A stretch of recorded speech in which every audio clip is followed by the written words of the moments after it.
Pag humiling tayo sa Diyos ng may pananampalataya, we claim it. Hindi natin alam kung paano, pero alam nating magkakatotoo.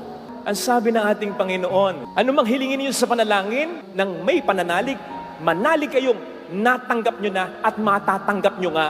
Kung hindi tayo maghihintay ng may pananalig, ay madidepress tayo, madidisappoint tayo, matatakot tayo. Kayo lang naman ang nag-alinlangan eh. Bakit? Humahanap agad kayo ng resulta.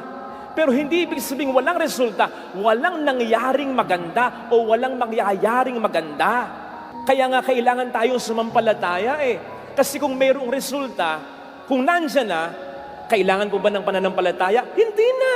Pero dun papasok ang ating pananampalataya na kahit wala kang nakikitang resulta, sapagkat ito'y hiniling mo sa Diyos ng may pananampalataya, buong-buo ang iyong pagtitiwala, nananalig ka na mayroong nang nangyaring maganda. Maghihintay ka na lamang ng may pananalig talaga.